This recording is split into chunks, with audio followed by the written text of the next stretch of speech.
Good evening, ladies and gentlemen. Welcome to the Londonderry Town Council meeting for January 24th, 2022. Please rise for the Pledge of Allegiance. I pledge allegiance to the flag of the United States of America and to the republic which stands one nation under God, indivisible, with liberty and justice for all. Ladies and gentlemen, please remain standing for a moment of silence. There were 2 or 3 police officers shot over the weekend. One died that I'm aware of. Others are in critical condition. Please pray for our first responders and for their safety.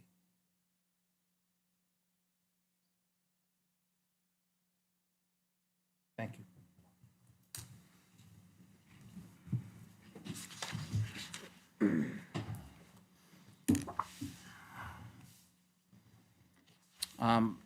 We start with public comment, ladies and gentlemen. If there's anyone who would like to address the council during public comment, now would be that opportunity. Anyone for public comment? Yes, sir. Good evening. Hi. If you just want to have a seat, you can give us your name and address. You can take off your mask if you like to, because you are social distance from everybody, if you're more comfortable with that, or leave the mask on, whatever you're more comfortable with. Thank you. I'm Bob Petrie, and I live in Forest Hills of Londonderry. We're a 55-plus community. And I have a few questions I'd like to ask of the board that was sent to me by various residents at Forest Hills. If I may? Of course, please proceed. Okay. This is from one resident. What guidelines or formula does a town use to assess property? So, we actually, why don't we have an item, do we have an item on here today, or we were going to address this during public comment? I had asked the staff at the last meeting to meet with the assessors department and come back with a presentation for us to help us understand the exact same question that you're asking me. Could you please, because it's Mr. Malaguti or Mr. Smith, one of you, could you please give us an update on where that is at? Sure. So following the last council meeting, myself and Attorney Malaguti did meet with our assessor, Steve Hamilton, to go over these and many of the questions like that with him. He is going to be coming into the next council meeting. He's on vacation this week. He'll be coming into the next council meeting on February 7th to address this entire matter of how the assessments are handled for the 55-plus communities in town. As I know, there's a lot of concern about the increase in the assessments from 2 years ago. Yep. Yeah. Thank you. Sure. Next question. Are the guidelines the same for over 55 developments as other residential properties with acres of land? All right, so let's capture these questions, and let's make sure they're going to get answered at the next meeting, because I don't know the answer. Okay. Why are we being assessed exactly the same as other 55 properties built last year? I'm just repeating questions that were asked. Sure. The good news is that these are all recorded, and we have our secretary in the Okay. back taking notes. So who will get back with me, and how will that happen? So what I would like to do, if that's okay with you, Sure. is I would like to be able to address them as part of this presentation that the assessor is going to give to us. Okay, Would that be all right? sure. Last question that this lady had. Is it standard practice to assess property without an inspection visit? This goes back to the formula that she was talking about. How was that come up with? I'll let them explain how they go about doing assessments. They do try to inspect the properties. There's, the RSA gives the provisions in which they can try to do that, but I'll let them answer that as well and how they go about that. I know that there is a certain percentage of properties they try to inspect internally every year, but I'll let them answer that unless someone has something different. Yeah, I can briefly touch upon that, but again, Steve, when Steve's here, he'll be much more able to thoroughly answer the question. So he's going to be here February 7th? Correct. Okay. Yeah. So there are on-site inspections that are done on a cyclical basis. So roughly 20% of the town gets done every year.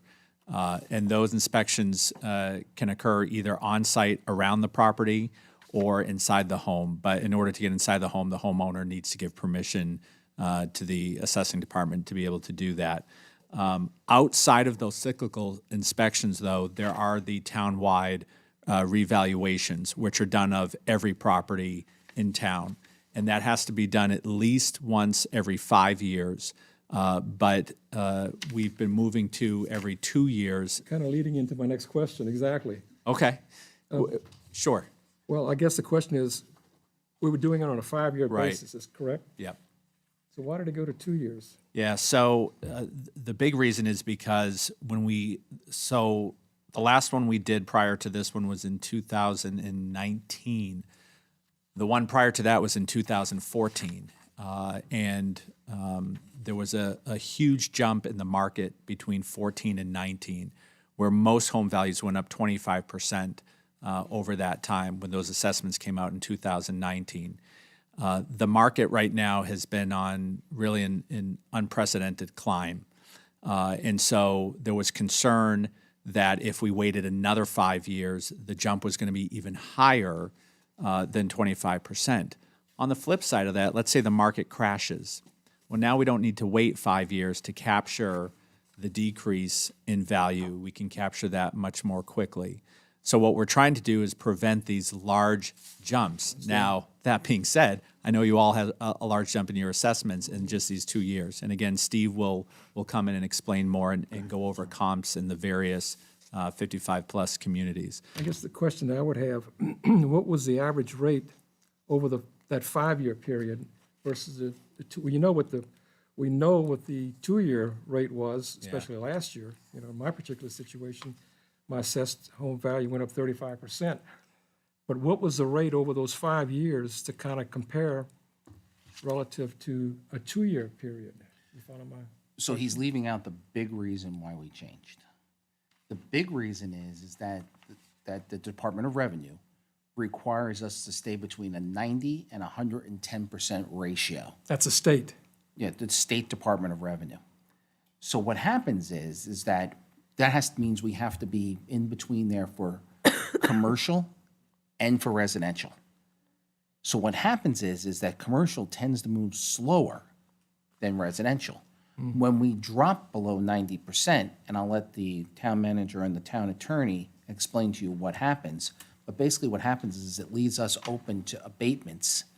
And part of that process is we lose every time it happens. And I'll let them give you the details. Yeah, the commercial properties are good at hiring really good attorneys who look at these equalization ratios in towns all across New Hampshire. And what they'll do is if they find that communities are running close to 90% or below, so prior to the revaluation in 2019, I think we were around 84, 85% of market value. Below that threshold. What's that? Below that. A lot below the threshold. And so what they do is they put in abatements challenging what their actual tax assessment was or what their tax bill was, because they base it on what the equalization ratio is, not at 100% of market. So in other words, if we were taxing them at 100% of their value, they'll look at the equalization ratio and say, well, you should have only been taxing us at 84% of it because that's where your ratio was according to the Department of Revenue. By the way, New Hampshire is the only state in the country that uses this equalization ratio. And as the chairman noted, we ended up giving a lot back in abatements back in 2018, around that time frame, because there were a lot of abatements filed by commercial properties because of how low our equalization ratio was. So we try to stay as close to market as possible. And even on this one, and Steve can talk to this more again when he gives his presentation, we aren't going to be at 100% in 2021. I mean, that's the crazy thing. If you look at what home sales are doing right now compared to where assessments are, we're still probably somewhere in the lower to mid 90s range, which is That's for the whole town. for the whole town. Yeah, not just in 55 plus, but for the entire town. So Bob, that's what I want him to explain is why you're here, why they're here, what's the math, how did they go about doing this? What was the reasoning behind it? You know, as I've discussed with you, I'm also very interested in hearing how Thank this you. all works. Yep.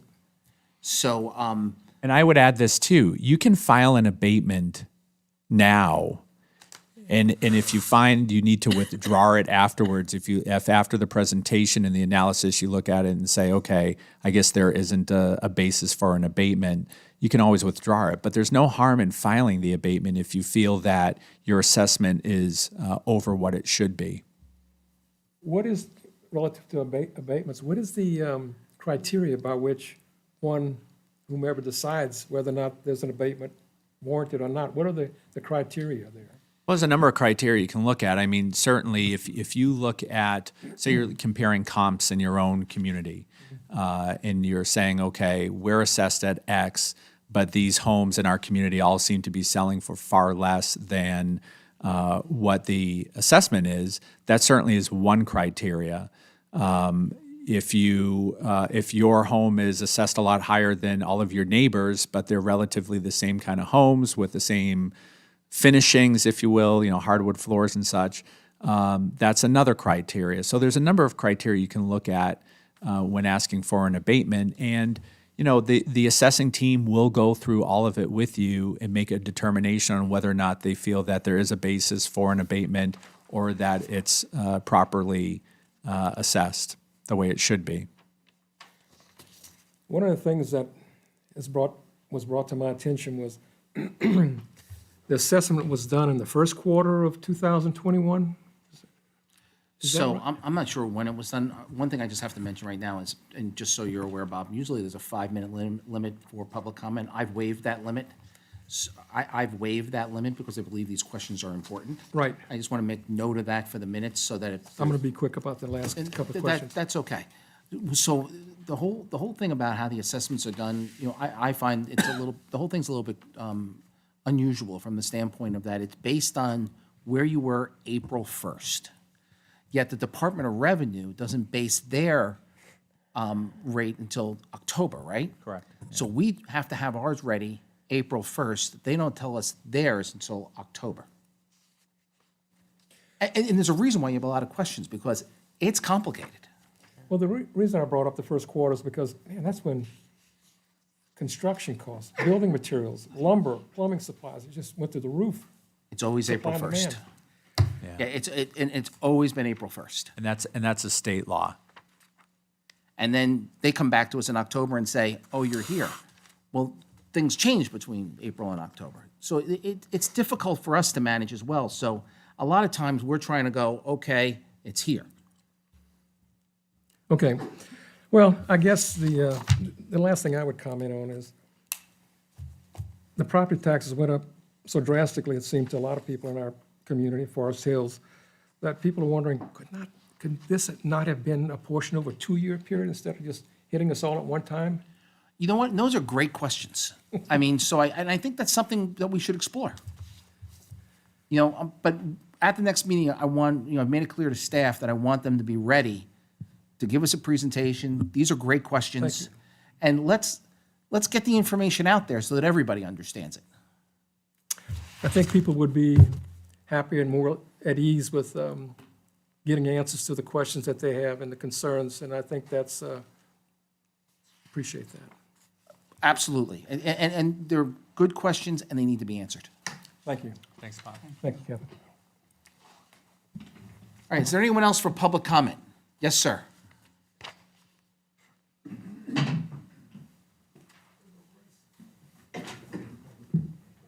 Hi, sir. So if I can just get your name and address? Yeah, my name is Brian Egan, live at 19 St. Andrews Way, and that's in Forest Hills also. Thank you, sir. Okay, the company that did the assessment, are they hired by you people, or by the state, or by who? By us. Okay, So we used to have an in-house assessor who did all of this, and now we use a contractor. and why? It reduced it reduced our expenses is one reason. And the second reason is that they brought a lot more expertise to it than we could do in-house on our own. Okay. I'm sure you all know how much your property taxes went up. Yep. Most houses in my neighborhood, including my own, went up 40%. 40%. Anybody here, did your taxes go up 40%? Anybody? 28. See, I'm a businessman. I was a businessman. I dealt with budgets and all those type of things, all right? So I look at things on a business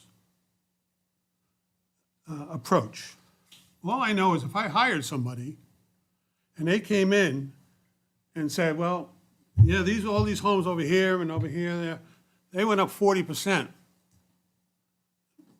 I would want to know why, right then and there, before anything went out in the way of taxes. That's the way I look at it. There's an urgency here, people. All right? When I was on the board, and I was on the board for 7 years in my neighborhood, we had people who had problems paying their association fee. What are we up to now, $295? $295 a month now. I'm concerned about these people. We just fixed our roads. That was over $100,000 that we did, not the town. Right. But we're working within our budget and doing the best we can. My question to you is, how can you let this happen? All right? The most expensive house in our neighborhood sold for $466,000. The most expensive. We have houses, there's one house that's saying is worth $600,000. My house, they're saying is worth $503,000. The most expensive house, the largest house. My house isn't nowhere near that, all right? How can you let this happen? Shame on you. If I hired somebody and it didn't, and I saw something wrong, I would put an end to it and ask questions then. Not now, then. Thank you. You're welcome. Yes, sir.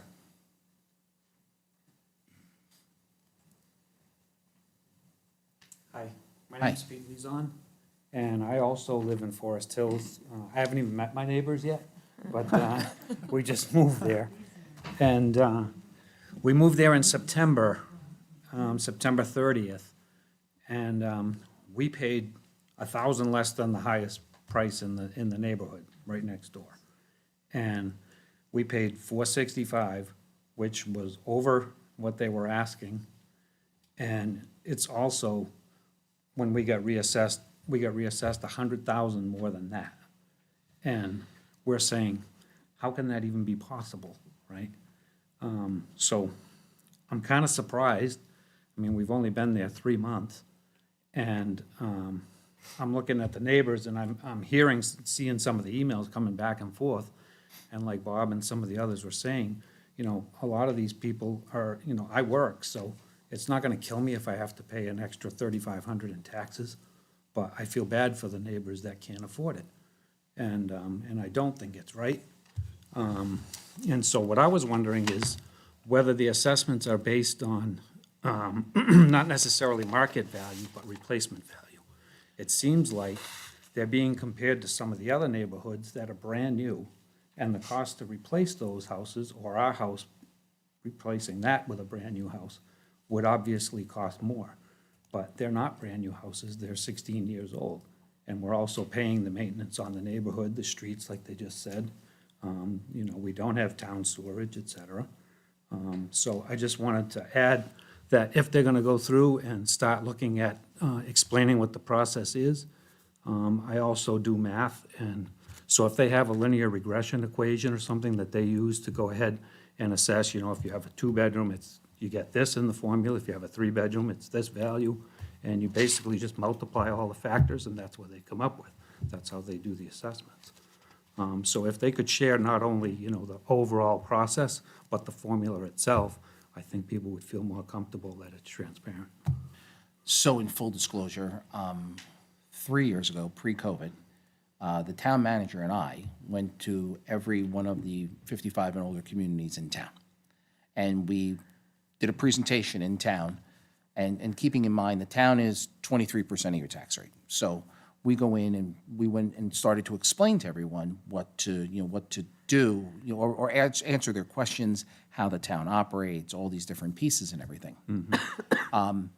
We have, 9,000 dwellings in town.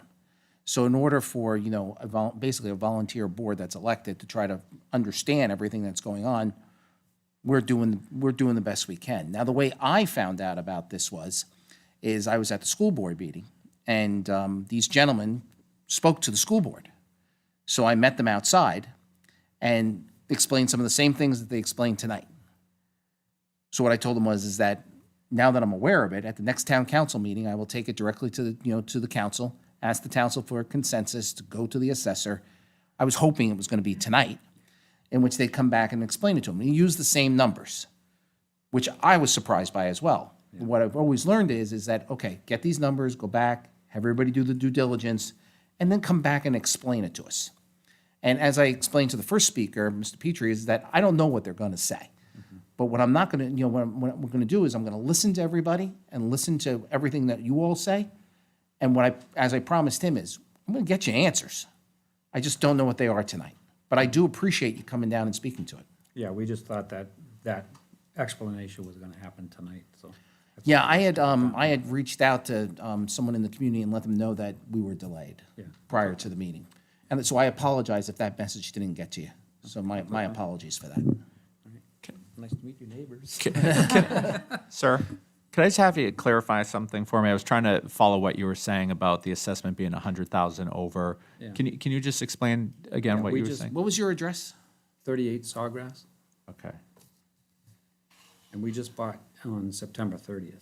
yeah. And the assessment was over 100,000 more than that, and they said the assessments were done in April, I think you said, right? So your assessment was 100,000 over what you bought it for? Is that what you're saying? Okay. Yeah, I don't have the assessment in front of me, but. Okay. I just kind of I ran just from thought- work and. Wanted to get clarification. Thank you. Thank you. You're welcome, thank you. If any of you want to know what I'm doing, I'm pulling up the assessor's database so I can actually look at it. 38 Sawgrass?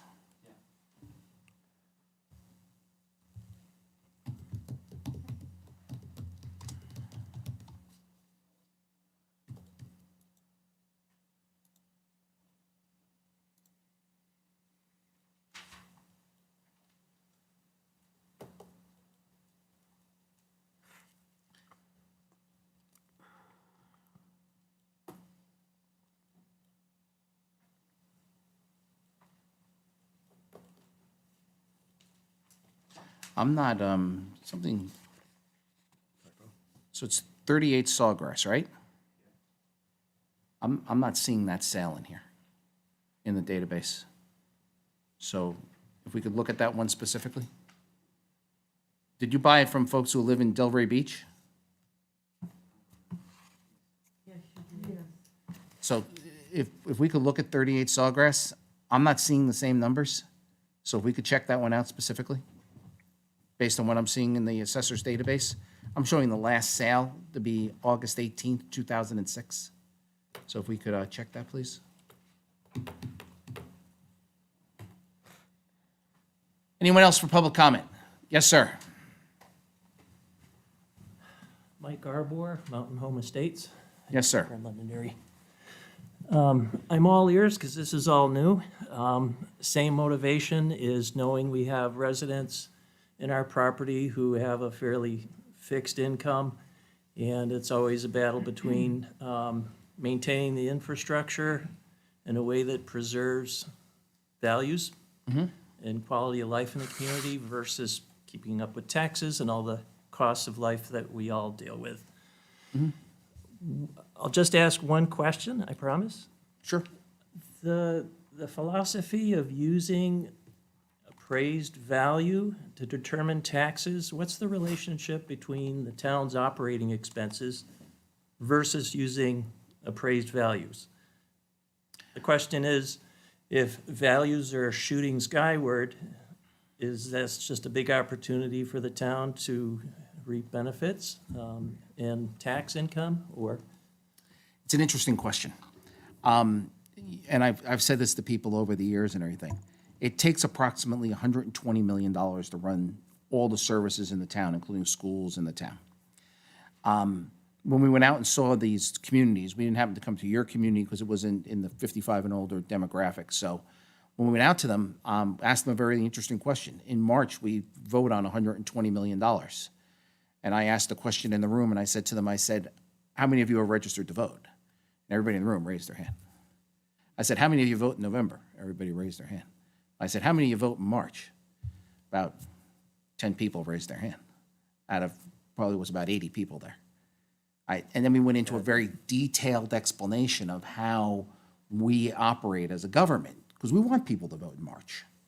So what happens is when the assessed value goes up, two things happened this year. The assessed value went up, the tax rate did go down, but we also lost about $200 million in assessed value from the power plant that we had, because the way that they're assessed is based on market rate. And that's all done by state law as well. So there's a little bit of that. So what drives us is that we have run what I would call a flat, as close to a flat budget or a budget that doesn't increase on the town side of business for 7 or 8 years. So we run a default budget. We come in either above or below default. So, and we haven't, but we've never come in above default. So we try to come in with the minimum amount. This year, we're coming in $16,000 under last year. $16,000 below last year's operating budget. So the assessments went up, and we're coming in at $16,000 below last year's operating budget. We're 22.8% of the tax piece. So I explain to people is that we're sort of like the bank. We hold all the money, and then the other people who are part of government, which is library is a separate form of government, they ask us for a check, and we write them a check. I'm just using a check as an example. The school department is $83 million. So they come and they say, hello, town, we need $83 million because we collect all the money here. And then we send them $83 million. And that they do their portion of what they do in teaching the children, $83 million. And with, so we pay 64% of your property tax goes to the schools, and then 10%, about 10% goes to the state. And fortunately, our school system recovers almost that entire 10%. So we have a lot of moving pieces. What I can tell you the answer from the town side is we operate as lean and mean as we can. You know, that's what we believe. You give the best services you possibly can and make the community as safe as you possibly can, but we try to do it as lean and mean as we can. Did I answer your question? Yeah, I think so. And you typically make that adjustment with while the valuations may go up, you adjust the tax rate a little bit to try and If, maintain for example, that. last year's tax rate was, anybody know right off the top of their head? Last year's, for the town or for the Total tax rate. It was 20, $20.11, I believe? and this year we're looking at, 18 and, right, so the tax rate went down. yeah. You know, because, revenues went up. Yep. You know, but the assessments went up, excuse me, the valuation went up. Right. So we try to do that back and forth so that we don't, we all pay taxes too. So we're motivated by the same thing you are. Now, I tell everybody, and, the folks from Forest Hills did it, is that there's basically two major forms of government in town. There's the school department, and there's the town. And, you need to express your opinions to everybody. Gotcha. And you need to show up in March and vote. Okay, Does that help? it does. Please tell me if I'm not helping. I'm just a little bit smarter than I was a few minutes ago. If I could add a comment or two, thank you. Theoretically, as the assessed value goes up, the tax rate comes down, and it's theoretically, the amount of money you pay in taxes shouldn't change. we know that that's not how it actually plays out. There are some people whose taxes go down and some go up. The issue for the tax rate and the tax value, or, I'm sorry, the assessed value, is something, my wife is even questioning it. She says, well, yeah, taxes went up. What are you guys doing with all that extra money? We don't get any extra money when the tax rate goes up or the assessed value goes up. We don't collect any more money. We only collect the money that you, as a citizens, say, authorize us to collect, and you're gonna have an opportunity to do that in March when you vote the town budget. So whatever people are paying in taxes has no impact about what we're gonna take in for taxes, because that's determined by you. And as I said, it has to play out to be a net zero. So his taxes go up $100, mine go down $100, and it's a net zero. That's the way it's supposed to work. And again, that's theoretical. There are businesses who are very pleased with the fact that their taxes are going down, because the business tax rate doesn't usually stay up as high as the property tax rate. It could change if we had a drop in the market. Your assessed value would go down pretty rapidly, and the associated tax rate. But the businesses, their tax rate wouldn't drop much at all, so they would pay more taxes. It all has to net out to zero at the end. Every plus has to be matched with a minus, so that there's no change in tax being collected. Okay. Thank you, Mr. Chairman. You're welcome. All right, thank you very much. You're welcome. Is there anyone else for public comment this evening? Mr. Chairman, I just have two small items if the public is done. Yeah, one thing I just want to comment on is that, and the reason we were walking around up here is, and I was talking, and I apologize for that, is I was looking at the assessor's database, and it doesn't have the same information. Joe pulled another report up that verified what the information was, that verified that gentleman's number. The number I'm seeing online is significantly different, and the number that I'm seeing that it's sold for is significantly different. So I have more questions than I'm not happy about how many questions I'm gonna have. So I may be able to speak to that. I don't know the specifics of what was reported versus what you're looking at there. Certainly, it does take some time for the assessor to be notified that there's been a sale. And the way that process works, Mr. Chairman, is through the Department of Revenue Administration typically. The taxpayer has to file what's called a PA 34 form and a CD 57 form. Those contain the assessed values and the selling price, as well as some of the characteristics of the property that factor in. And that's really the trigger for the assessor to know, hey, there's been a changeover in ownership here, and to put that into the database. That's where that information comes from. So I don't know if that's answers that specific Well, question. Let me be very specific about my dissatisfaction with what I'm reading.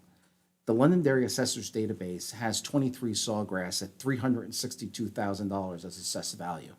He bought the house for $465,000, and Joe just pulled a separate report from the assessor's page, which shows him at $564. That's, what's going on? So the sale was made on 9/30 of '21 for $465 to Don and Wayne Brockney. I understand. Valued at $562,500. So I want to see a deep dive, especially into their complex, just based on what I'm seeing, what I can look up. Certainly, we'll confer with the assessor on why that is. And want to see an explanation. And I thank all of you for bringing it to our attention. Thank you very much, yeah.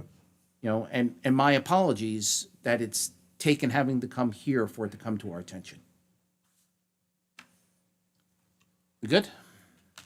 All right, ladies and gentlemen, public comment is now closed. New business, appointment to PFAS Study Commission. Yes, Lisa. Thank you, Mr. Chair. Well, I'd like to discuss this with the council, and then if you would permit me, a couple other PFAS-related items while we're on the topic, just so I can get them all out at one time for those who may be interested. So the first is with regard to, and please pardon my voice, to the Commission to Study the Environmental and Public Health Impacts of PFAS Chemicals. This is a state legislatively created commission that was created back in 2019 and has representatives from Merrimack, Bedford, and Litchfield. They have since added 2 appointments for Londonderry. So I'm here before the council tonight just to bring that to your attention. And the chair had indicated that he'd like to discuss a plan for making those appointments. They're 2 different appointments, 2 different characteristics. The first is simply a representative from Londonderry appointed by the governing body. This can be anyone appointed by the town council who you feel would be appropriate for this commission. Just to give you some examples, in Merrimack, they have a town councilor who's serving as their appointed person. That town councilor is also a state rep and happened to write the bill establishing the commission, so they're well-versed in the commission's charge. In Bedford, they have a long-term ZBA member and former town councilor who's a lawyer and also happens to be a scientist. So those are the appointments that they've made by their governing bodies. So that's one appointment. The second appointment is supposed to be, and this is language from the legislation, a resident who is a member of a drinking water-related environmental advocacy citizen organization. That person is not appointed by the council, can be recommended by the council, but is officially appointed by the Senate president. So as of right now, Londonderry has these 2 open seats on the commission. We have not yet appointed anyone. It's my understanding that Councilor Dolan had been recommended for the former appointment, and that is the appointment to be recommended by the governing body, by the council, likely in light of his chairing our very own PFAS study committee here in town. So I bring that to your attention and just ask for the council's direction as to how you'd like to proceed so we can get folks appointed to this commission. I will tell you that the commission meets, it appears, on the second Friday of each month at 9 a.m., and they've been meeting remotely just due to the fact that there are no meeting rooms available up at the Capitol when they would like to meet. So the next meeting is February 11th at 9 a.m. So with the council's direction, particularly for the second appointment, meaning a resident that's associated with an environmental advocacy organization, we would have time to put it out, if you'd like me to, just to solicit resident interest. And perhaps the council could make that appointment at the February 7th meeting in time for that next meeting, the next commission meeting on the 11th. Okay, Mr. Vice Chair? Yeah, absolutely. I would want to reiterate my volunteerism for the appointment that will be made by the Senate President. I've already been selected for that, but it just hasn't made its way, that selection process hasn't made its way all the way through the Senate President and the Speaker. But when that does make its way through that process, I would volunteer to fill that role. Thank you. So what we're saying is that really, we have to wait for the Senate President. We have already given our blessing.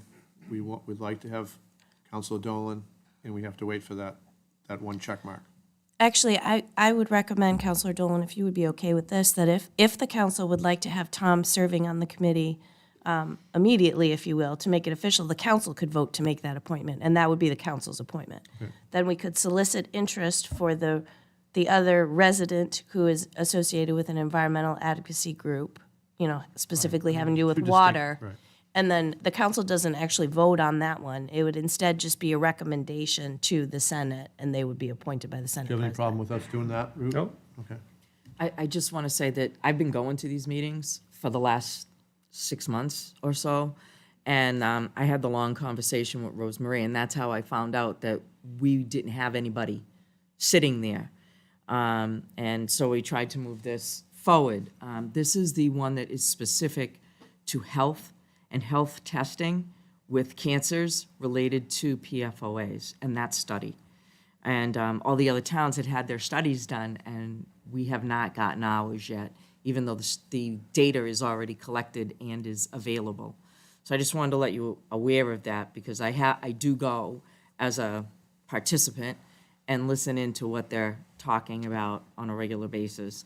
So if you want to catch up on it, that's fine. I just wanted to put that out there. Thank You're welcome.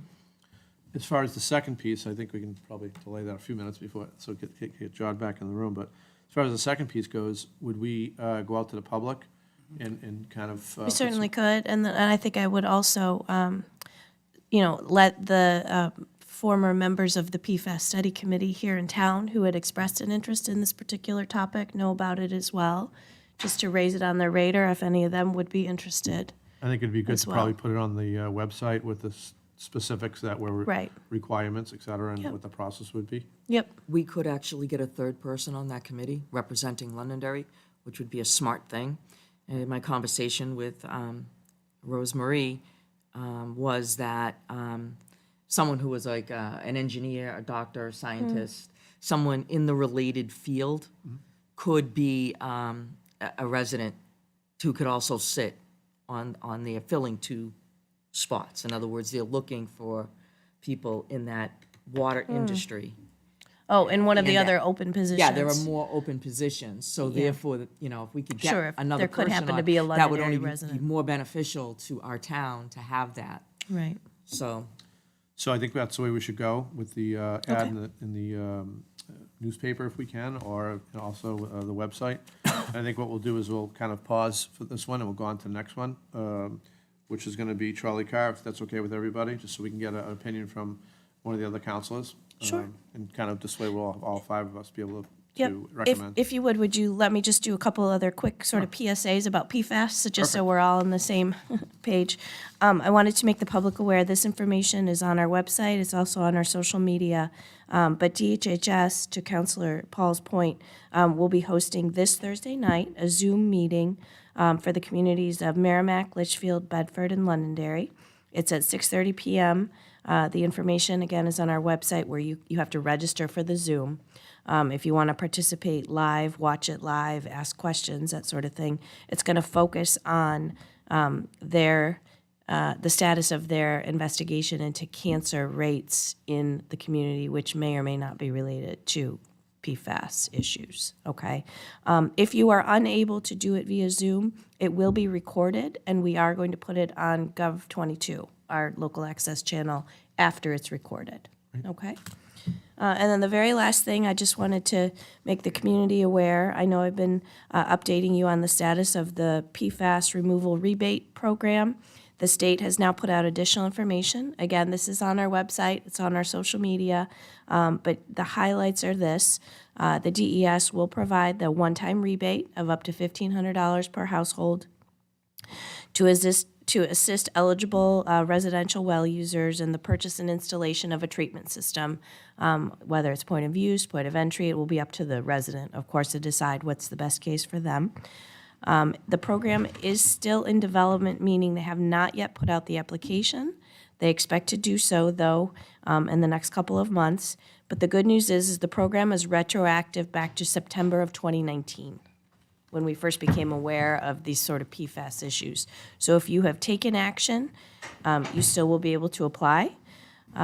If DES sampled your well, and they have sampled many wells in Londonderry, you should receive an email or a letter indicating that the program is live and accepting applications.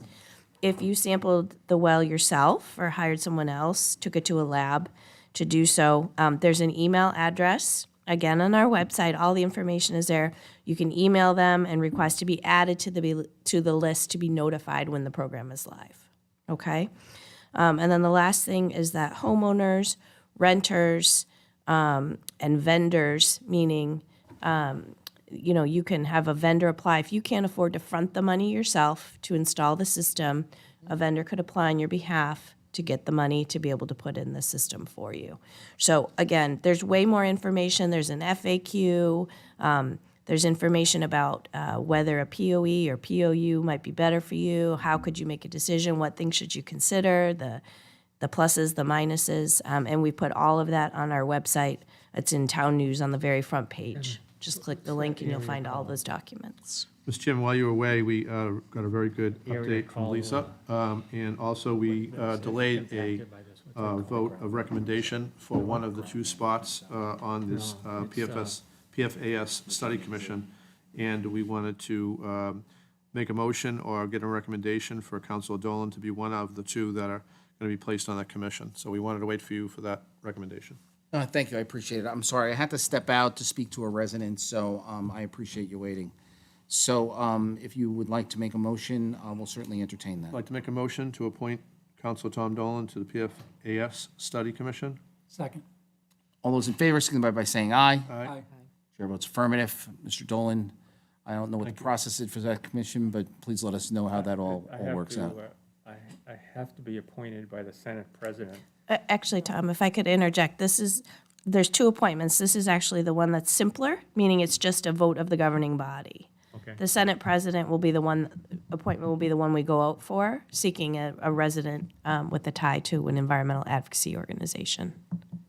On that one, I would recommend that we, when we did the same way we did the PFAS appointments, we look for an engineer or a technical person, maybe even somebody associated with a water system, so that they can enter this process and hit the deck running, as opposed to trying to learn everything about what's going on. Thank you. We'll solicit interest starting tomorrow morning. Thank you. Thank you. Thank you. Okay, next item. Trolley car eminent domain taking. Mr. Chairman, if I could just interject with two small items before addressing that one. Sure. There was a resident who had hoped to watch the Conservation Commission meeting recently and noted that it wasn't being recorded. I explained to her, after talking with the director of the Cable Access Center as well as the chairwoman of the Conservation Commission, the reasons why the recording isn't taking place right now. We have school board meetings on the Tuesday nights, which is the same night that the Conservation Commission has been meeting. Before the pandemic, the commission was meeting in the Sunnycrest room, which was set up to record remotely. But obviously, given the concerns about COVID-19, that hasn't been taking place. And so I spoke to her, Drew spoke to her, and Marge Bedoy spoke to her as well, and went over some of those reasons. But she specifically asked that I bring it up tonight and indicated that she couldn't be here, and I just wanted to make sure that I made note of that concern. So what night of the week are they meeting? I believe they're meeting on Tuesdays. So the school board doesn't meet here anymore?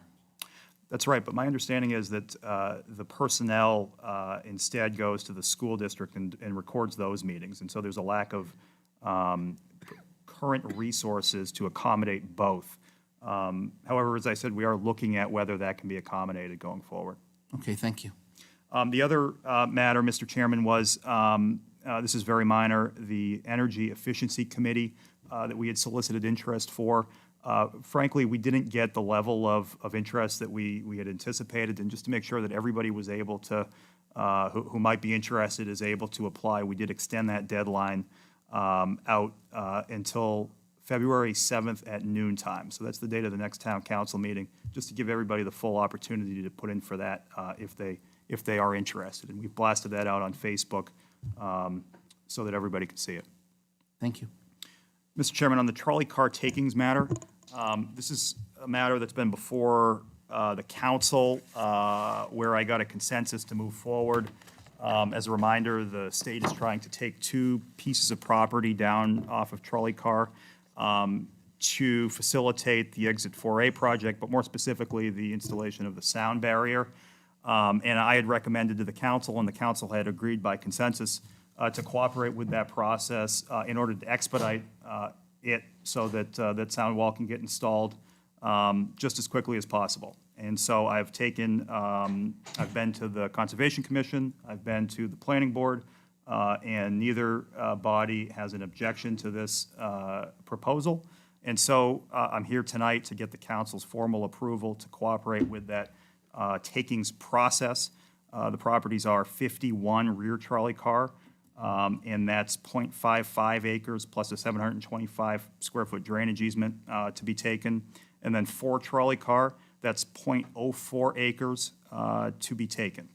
And I will note that per Vice Chairman Green's suggestion, I did send a notification that this was taking place to all the abutters and did not, just to give them a chance to weigh in, and did not receive any kind of response. And so my recommendation is that the council moves forward as I stated previously. Happy to answer any questions. So this is not a public hearing. And nobody from Trolley Car Lane had any objections or abutted or contacted us in any way. That's correct. Is there anyone from Trolley Car Lane in the council chambers tonight? I have no It- objection. It abuts my property. It's what needs to be done. I have no objection. Just wanted to make sure. So how would the council like to proceed?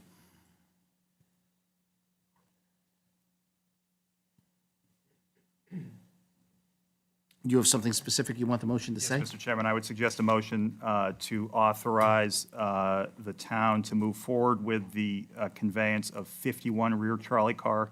That's map and lot 13-4-0, as well as 4 trolley car, map and lot 10-34, specifically 0.04 acres on that latter parcel to the state of New Hampshire. I'll accept the motion based on the solicitor's comments. I'd like to make a motion based on the solicitor's comments.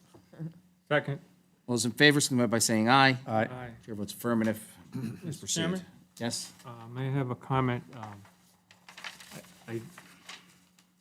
Mr. Malaguti was a little too quick and went into the trolley car business. I want to take a step back to the PFAS discussion.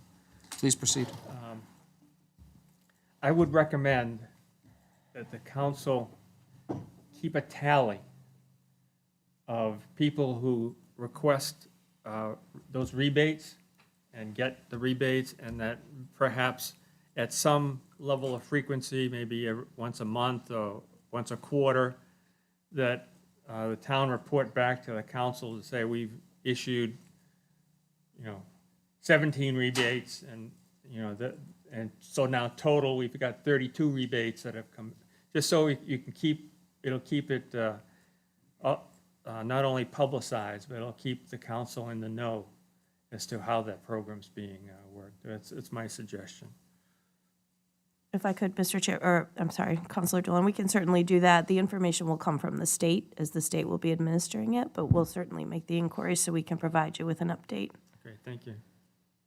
Thank you. Next item, Order 2022-01, an order relative to the expenditure of maintenance trust funds for various projects. Dave? Why don't you do this next one while you're up here too, do Order 02 as well? Yep. Good evening, Mr. Chairman, members of the board. My name is Dave Wally. I'm proud to serve as your Director of Public Works and Municipal Facilities. Is the beard because you ride with the windows down while you're plowing? Well, Janusz called me and told me it was a prerequisite for the job, so I had to. Well done. Again, thank you, Mr. Chair. So the first order you have before you, if you recall back on December 6th, I had come before the board to request changing the way that we allocate funds for plowing and winter maintenance for all of our town facilities. And what we did was created a $17,000 allocation out of the Expendable Maintenance Trust Fund, which was about 50% of what we typically spend on winter maintenance. And we have now exhausted those funds, and I am looking for a second allocation of $17,000 for the purposes of plowing winter maintenance at the Town Hall, Londonderry Fire Department, Police Department, Library, Senior Center, and Access Center. I Why don't you have- do O2 at the same time so we can take them all as one motion? Sure. The second expendable maintenance trust fund request is for the amount of $3,147. And in essence, what that is going to provide a permanent, safe barrier, if you will, at the senior center. As you enter into the senior center, we have a desk set up to a greeter and welcoming in people and checking them in. There's been temporary plexiglass put there, as we have in many measures in many different parts of public facilities for the town of Londonderry. I think we've come to a crossroads at the point where understanding that perhaps it's best to move with a permanent structure, and it's twofold in this regard, that the way that the door opens for that facility and whatnot, a good charge of blast of cold air comes in, as well as in the summertime, the heat comes in, and the plexiglass, actually, they like it because it provides somewhat of a barrier, but there's a gap of about 18 inches between the end of the pedestal and the wall. And so what you end up doing is getting kind of a blast around the area. And so that kind of kicked it into looking into doing something more permanent. I found a vendor that I've worked successfully in the past, in my previous employment, and they came down and they designed, a whole glass partition, if you will. And the people that are working there and the people that utilize the place said it sounds like a great idea. Questions? Seeing none, I'll accept a motion to approve orders O1 and O2. So moved. Second. All those in favor, signify by saying aye. Aye. Chair votes affirmative. Thank you, Dave. Thank you, David. Looks really good, by the way. Appreciate it. Old business, 2021 Safer Fund. Chief?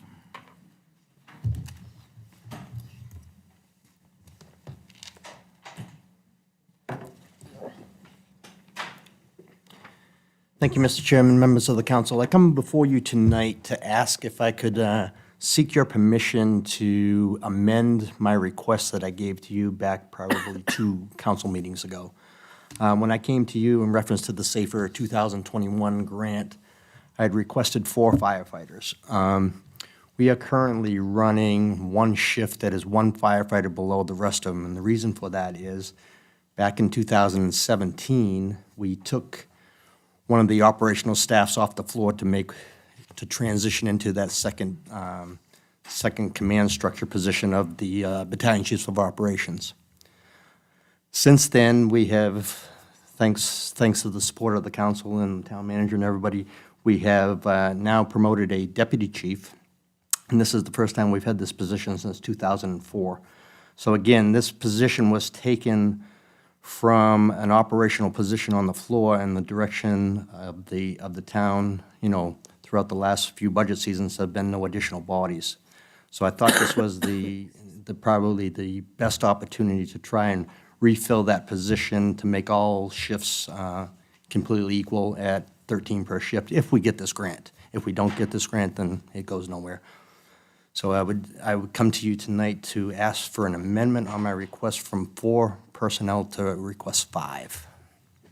Questions? I'd be glad to answer any questions. Everybody okay with it? Sounds good, Chief. Thank you very much. Thanks. I'll accept the motion to approve the minutes from January 10th, 2022. So moved, Mr. Chairman. Second. All those in favor, signify by saying aye. Aye. Chair votes affirmative. Before I move to appointments, just wanted to let the council know that we've been discussing, I think the last meeting, the police chief was here talking about security and everything else. Just so that everybody's well aware, the cameras are operational in the police dispatch center, and we can see into all of the schools. So that project's gone forward. We're still working on other provisions around schools' safety and security, but the cameras are visible from dispatch center now. I'm sorry if I was remiss. I should have said something about that earlier. I just remembered. Appointments and reappointments. Reappointment of Mike Speltz as an alternate position to the Conservation Commission, and the reappointment of Gene Harrington as a member of the Conservation Commission. Any discussion? Mr. Chairman, I'd like to make a motion to reappoint both Mike Spelt and Gene Harrington to the Conservation Commission. Second. All those in favor, signify by saying aye. Aye. Chair votes in the affirmative. Mr. Speltz and Mr. Harrington, please see the clerk to be sworn in. Liaison reports. Oh, Aye. hi. The planning board is looking at redoing the chicken ordinance to allowing people with an acre or less to have chickens with restrictions. So they're going to be following that up, and they also made some changes to the, I guess they're boxcars ordinance, those metal containers, Oh, it's the storage containers. storage containers. Right, got it. So those two ordinances are being worked on and updated, I guess, as we speak. My understanding is they're also entertaining a dog kennel ordinance. Apparently, we don't have one. I guess so. But it got a So- lot, it was dog kennel, and then how do you define a kennel? Is it a groomer? Is it overnight? Is it outside? Is it inside? You know, right now, we have something that says if you have 4 dogs, you're a kennel. So you could have 4 hunting dogs, and you would be a kennel. So there needs to be a bunch of clarification. A lot of it, yeah. But one of the good things about the chickens is that right after that meeting happened, Kit Plummer called me and said, I just wanted you to know that Londonderry, before or while it had all its apples, was one of the largest chicken suppliers. And I think he said it was one of the farms, anyway, used to supply all the chickens to Campbell Soup. Well, there are still. So I thought that was very interesting that, you know, There's kind still of going buildings back. that had chicken coops in them up Yeah, at, In the north end of town, up in a the lot town. of hen houses up yeah. there. Yeah, I guess Merrill's. thousands of Merrill's, chickens. Yeah. Merrill's Farm. Yeah, Merrill's Farm, that was the one. There you go. Just found that interesting. Nope, He was very anything- excited. Oh, fantastic. Anything else for liaison reports? Seeing none. Town manager report. Mr. Chairman, I don't have anything other than just a reminder that the town deliberative session is coming up on February 5th. And that'll be at 9 o'clock in the morning, and that's a Saturday morning. And anything from our assistant town manager? Nothing additional, thank you. Anything from anyone else? Ladies and gentlemen, our next town council meeting is on February 7th. The deliberative session is on February 5th. So we will be having a session on February 7th because obviously we're going to be talking about assessing. I'll entertain a motion to adjourn. So move. Second. All those in favor, signify by saying aye. Aye. Chair votes affirmative. We're adjourned, ladies and gentlemen. Thank you.